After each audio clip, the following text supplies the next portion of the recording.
نبدأ درسنا هذا اليوم الثالث لله الحمد. قد شرح لنا الشيخ عليه رحمة الله تعالى الدائرة الأولى وهي الدائرة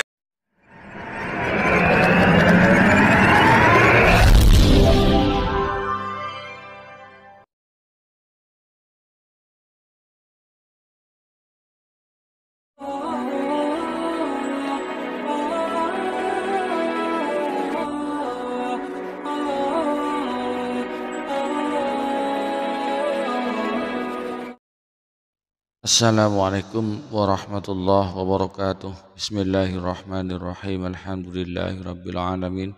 Nahmaduhu wa nasta'inuhu wa nastaghfiruh wa na'udzu billahi min syururi anfusina wa min sayyiati a'malina. May yahdihillahu fala mudilla lahu wa may yudlilhu fala hadiyalah. Assalatu wassalamu ala Rasulillah wa ala alihi wa sahbihi wa man tabi'ahu wa mawalah, amma ba'du. Para pemirsa dari TV yang dirahmati oleh Allah, alhamdulillah di kesempatan kali ini kita jumpa lagi. Mudah-mudahan kita senantiasa mendapatkan lindungan dan rahmat dari Allah, juga mendapatkan taufik dan hidayahnya. Amin ya rabbal alamin. Bagi pemirsa yang baru menemukan, baru bergabung di channel kami ini, jangan lupa di subscribe dulu, nyalakan tanda loncengnya, tekan tanda jempolnya, dan tinggalkan komentar di bawah video ini. Juga atau tonton video kami sampai selesai agar tidak terjadi salah paham. Bapak Ibu pemirsa TV yang dirahmati Allah, alhamdulillah di bulan-bulan ini, ya kemarin dan bulan-bulan ini, kita sudah 2 kali kedatangan atau dihadiri oleh ulama dari luar negeri. Yang pertama yaitu ulama Wahabi, kemudian yang kedua yaitu ulama Ahlussunnah wal Jamaah, yaitu As-Sayyid Habib Umar bin Hafiz dari Yaman. Kita bisa melihat, memperhatikan perbedaan antara ulama Ahlussunnah dengan Ahlul Bid'ah. Ulama Ahlussunnah wal Jamaah, yaitu Habib Umar dengan Syekh yang kemarin, yaitu yang diundang oleh orang Wahabi, itu sudah jelas perbedaannya. Kalau ulama Wahabi kemarin datang ke Indonesia langsung menyalah-nyalahkan amaliyah orang NU, menyalah-nyalahkan amaliyah orang Indonesia, orang Islam Indonesia. Beda dengan ulama satunya ini, ulama Ahlussunnah wal Jamaah, yaitu Habib Umar, itu memberikan tausiah-tausiah yang sangat bermanfaat bagi umat Islam di Indonesia. Bagaimana ceramah beliau berikut ini.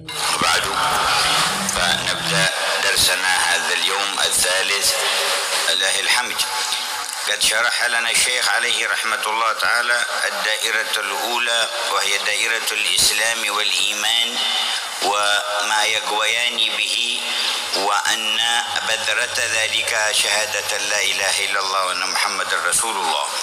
Alhamdulillah, penulis yang mulia Imam Abdurrahman bin Abdullah Al-Faqih, beliau telah menjelaskan kepada kita tentang lingkaran yang pertama, yakni lingkaran Islam dan iman, dan apa yang menguatkan kedua hal tersebut, yang mana itu semuanya dimulai dengan syahadati alla ilaha illallah wa anna Muhammad Rasulullah.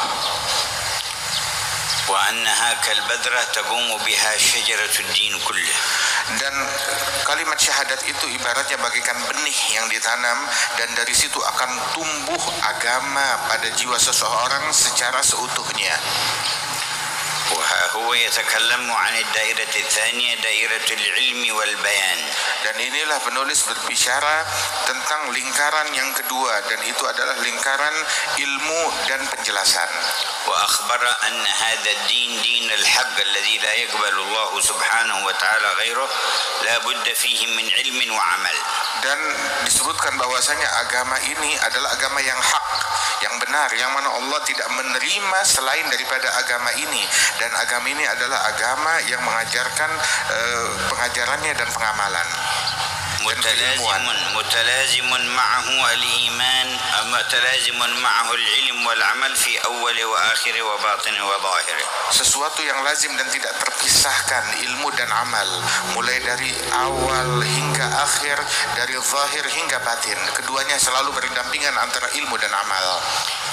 ثم إن العلم على قسمين، قسم وسيلة إلى العمل وقسم يورثه حسن العمل. Kemudian ilmu itu menjadi dua bagian. Yang bagian pertama adalah ilmu yang merupakan alat untuk bisa beramal, perantara untuk beramal. Dan yang kedua adalah ilmu yang mewariskan agar seseorang dapat beramal dengan baik, husnul amal. فعامة علم الأحكام بالشرع المصون يراد بها العمل بها. Kebanyakan daripada ilmu hukum-hukum agama yang diinginkan di dalamnya adalah pengamalan akan ilmu tersebut. فما ربحه ولا فوزه إلا بالعمل به. Tidak ada keuntungan daripada ilmu akan hukum-hukum tersebut kecuali dengan mengamalkannya, baru dia mendapatkan keuntungan. وهو وإن كان وسيلة إلى العمل لكنه أصل ودليل لا يصح العمل إلا به. Walaupun dia adalah perantara menuju amal, akan tetapi itu adalah sumber, dasar dan pondasi yang mana tidak akan terbangun apa-apa tanpa pondasi tersebut. أما العلم الذي يثمره حسن العمل فذاك نور يقذفه الله في القلب تستجلى به عظمة الله وتعرف به الحقائق. Adapun ilmu yang mewariskan ketekunan dan kebaikan dalam amalan, maka itu adalah sebuah cahaya yang Allah Ta'ala letakkan di dalam hati seseorang, yang mana cahaya tersebut membuat dia mengagungkan Allah Subhanahu wa Ta'ala. وهذا العلم سيتحدث عنه في الدائرة الرابعة. Dan ilmu yang jenis inilah yang akan dibicarakan nanti di lingkaran yang keempat dari kitab ini. لكن الآن يتحدث عن العلم الذي يراد منه العمل. Yang dibicarakan dalam lingkaran ini, dalam fasal ini adalah ilmu yang merupakan perantara untuk amal, untuk diamalkan. ولخصها في 5 علوم. Dan keringkasan ilmu-ilmu tersebut adalah ada 5 jenis ilmu. علم الإيمان المسمى بعلم العقائد. Ada ilmu keimanan atau ilmu tentang akidah. وعلم الإسلام والمصطلح عليه بعلم الفقه. Ada ilmu tentang Islam yang dikenal sekarang tentang ilmu fikih. وعلم الإحسان المسمى بعلم التصوف. Ada lagi ilmu tentang ihsan yang dikenal tentang adalah ilmu tasawuf. وعلم القرآن والسنة. Dan juga ilmu tentang Al-Quran dan sunnahnya Nabi Muhammad. والآلات التي توصل إلى هذا العلم من مثل معرفة اللغة العربية. Dan ilmu alat yang menyampaikan kita untuk menguasai ilmu-ilmu yang tadi yang dikenal itu ilmu bahasa Arab. فهذا العلم وزير المؤمن وخليله. Maka dengan ini kita mengetahui kalau ilmu itu ibaratnya menteri bagi seorang mukmin yang mendampingi dia di dalam menapaki jenjang iman. ومنهجه وسبيله إلى جميع الخيرات في الدنيا والآخرة. Dan ini merupakan sebuah jalan dan metode kurikulum bagi seorang mukmin untuk dia mencapai keberuntungan dunia dan akhirat. وهو لكل من قصد بوجه الله وأخلص فيه لله أفضل عبادة. Dan panduan ilmu ini bagi setiap orang yang memilikinya semata-mata tulus mencari ridhonya Allah Subhanahu wa Ta'ala, maka ini adalah ibadat yang paling afdal. وذكر الحديث الذي في مسند الإمام أحمد وهو عند الطبراني ما عبد الله بشيء أفضل من الفقه في الدين. Dan menyebutkan di sini sebuah hadis yang diriwayatkan di dalam Musnad Imam Ahmad dan juga diriwayatkan oleh Imam Tabrani, sesungguhnya tidaklah ada peribadatan kepada Allah yang lebih afdal daripada dalam bentuk fikih fiddin, menekuni belajar ilmu agama. ولا فقيه واحد أشد على الشيطان من 1000 عابد. Sungguh seorang ahli fikih, ahli ilmu saja satu orang lebih berat tantangannya bagi syaitan daripada 1000 ahli ibadat. لأن صاحب العبادة إذا لم يكن عنده علم سهل على الشيطان التلبيس عليه وحرفه عن سواء السبيل. Sebab ahli ibadat kalau dia tidak memiliki ilmu maka mudah bagi syaitan untuk menyelewengkannya dan menyesatkannya. ولكن صاحب العلم بنور العلم يهتدي إلى وسوسة الشيطان والتفريق بين لمة الملك ولمة الشيطان في قلب الإنسان. Namun orang yang memiliki ilmu, dengan ilmunya dia bisa mengetahui bisikan-bisikan syaitan dan jebakan-jebakan syaitan, dan fikiran-fikiran yang terlintas di benaknya dia tahu sumbernya. Dengan keilmuannya dia tahu sumbernya, ini sumbernya dari syaitan ataupun dari malaikat. أما العالم الجامع بين العلم والعبادة ففي أرفع الدرجات. Adapun orang alim yang hakiki, yang sebenarnya yang memadukan antara ilmu dan ibadat, maka dia berada dalam derajat yang paling tinggi. وكان يقول سيدنا الإمام أبو حنيفة وسيدنا الإمام الشافعي إن لم يكن العلماء والفقهاء العاملون أولياء الله فليس لله ولي. Dikatakan oleh Imam Syafi'i bahwasanya apabila ulama fuqaha yang mengamalkan ilmunya mereka bukan wali, maka berarti nggak ada wali-wali di dunia ini. وقال وفضل العالم على العابد كفضل النبي على غيره. Dalam hadis disebutkan keutamaan seorang alim dibandingkan ahli ibadat biasa bagaikan keutamaan seorang nabi dibandingkan manusia biasa. ومن يريد الله به خيرا يفقهه في الدين. Apabila Allah ingin memberikan kebaikan, keberuntungan kepada hambanya, maka akan dijadikan hamba tersebut mengerti, faham dan alim akan agama. أي يجعل مدركا واعيا لخطاب الله ورسوله صلى الله عليه وسلم. Dijadikan orang tersebut mengerti, faham akan ucapan dan firman-firman Allah yang ditujukan kepadanya. فهذا العلم منه ما هو فرض عين وما هو منه ما هو فرض كفاية ومنه ما هو سنة. Ilmu itu ada yang di antara ilmu itu ada yang merupakan fardu ain, wajib diketahui oleh setiap muslim.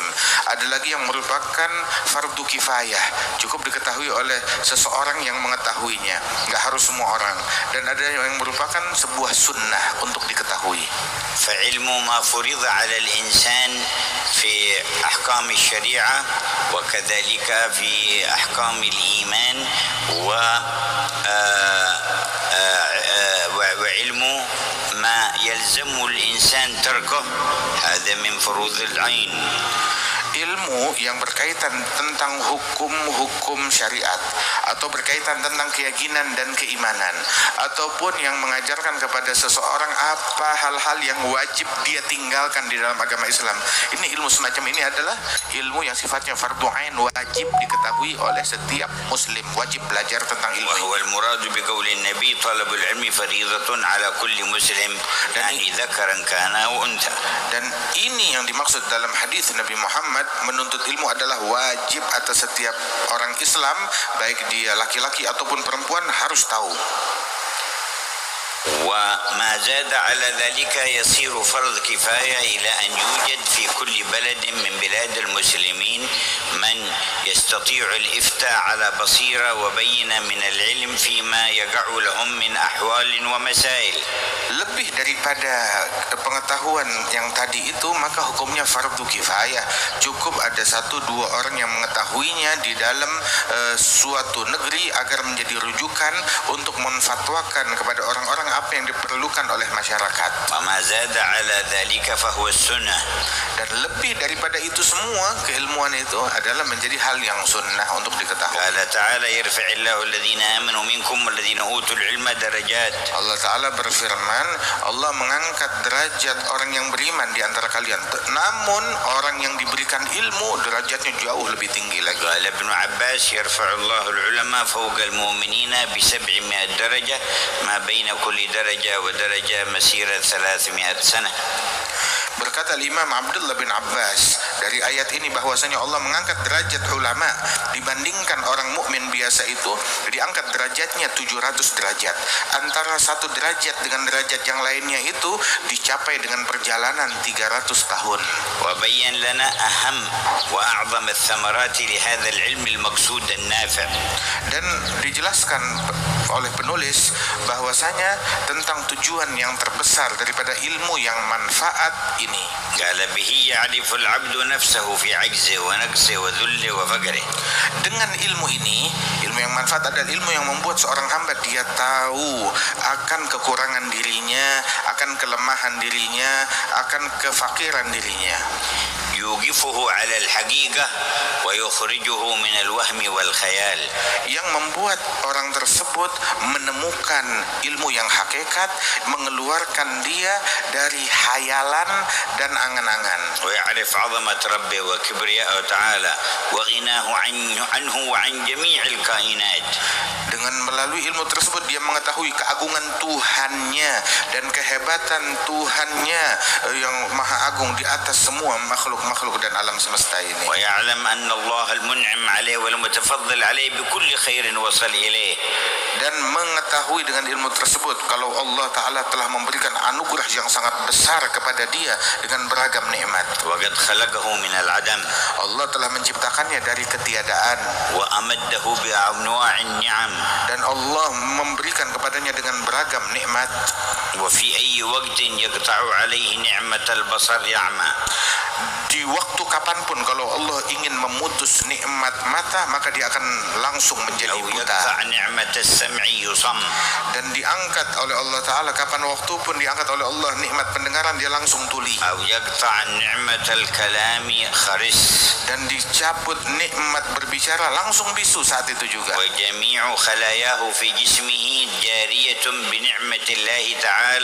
Dan semua aliran darah dan semua organ tubuhnya itu bisa bergerak dengan nikmat Allah. Wa a'zam ni'ma yun'imu Allah biha 'ala al-insani ba'da wujudihi fil hadzal 'alam ni'matul Islam.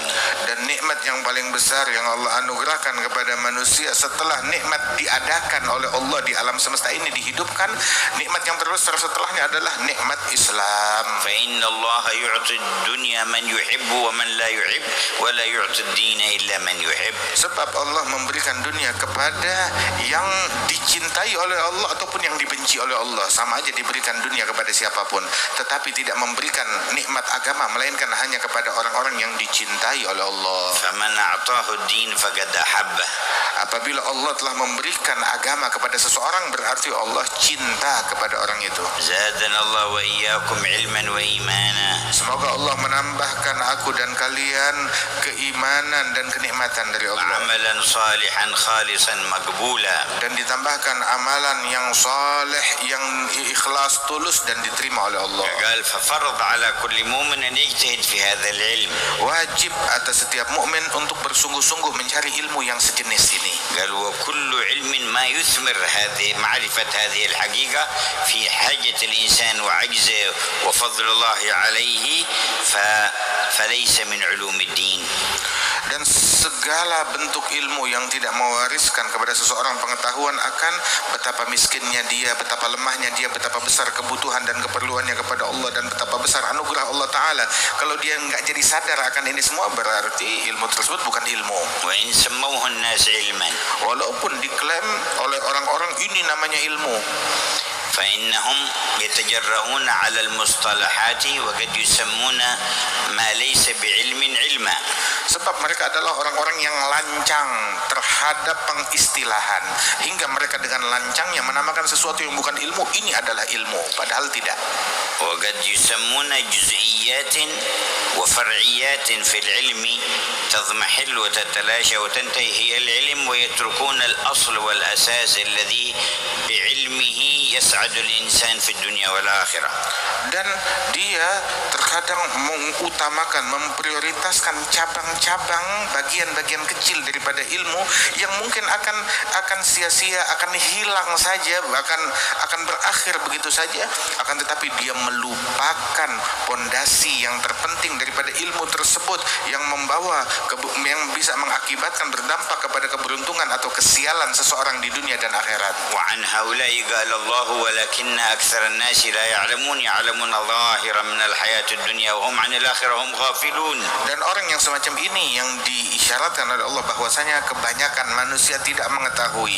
Mereka hanya mengetahui, pengetahuan mereka hanya seputar kehidupan duniawi saja, tetapi tentang akhirat mereka buta, mereka lalai, mereka tidak mengerti.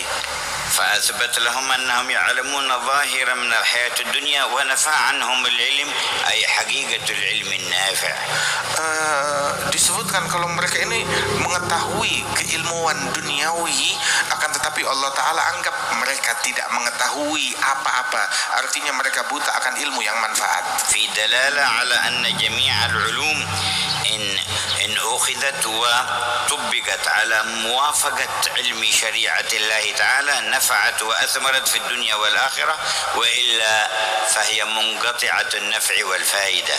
Dan di sini diketahui bahwasanya semua ilmu apabila diambil sesuai ilmu tersebut sesuai dipakai sesuai dengan syariat Allah dan ajaran Allah, maka manfaat. Kalau tidak, nggak ada gunanya di akhirat. ومن كان عنده علم في حرفة أو صناعة أو معرفة جيولوجيا الأرض أو معرفة البحار أو معرفة الفضاء أو معرفة الذرة أو التكنولوجيا وما إلى ذلك ولا يعرف من خلقه ولماذا خلقه وإلى أي مصير يصير فكأنه لا يعلم شيء.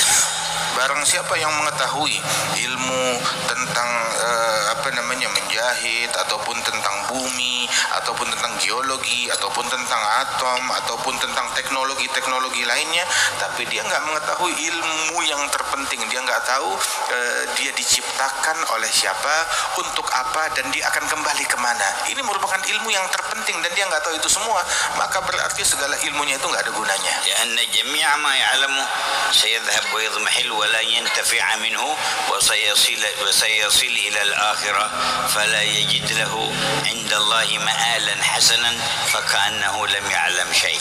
Sebab semua ilmu-ilmu duniawi yang dia punya akan hilang, akan sirna tatkala dia meninggal dunia, dan dia akan kembali kepada akhirat, dan ternyata semua yang dia punya itu ilmunya nggak ada gunanya, dan dia kembali dalam keadaan hampa, dalam keadaan kosong, nggak punya apa-apa dan kebaikan sedikit pun juga. والعلم الذي لا يفيد الهدى والنور فهو بلاء وزور. Dikatakan bahwasanya ilmu yang tidak memberikan manfaat berupa orang menjadi hidayat atau bertambah cahaya di dalam hati dan sanubarinya, maka itu hanyalah sia-sia, bahkan akan menjadi kejahatan. Demikianlah tausiah-tausiah yang disampaikan oleh Habib Umar bin Hafid. Mudah-mudahan apa yang beliau sampaikan bermanfaat bagi kita bersama, menjadi ilmu manfaat dan barokah.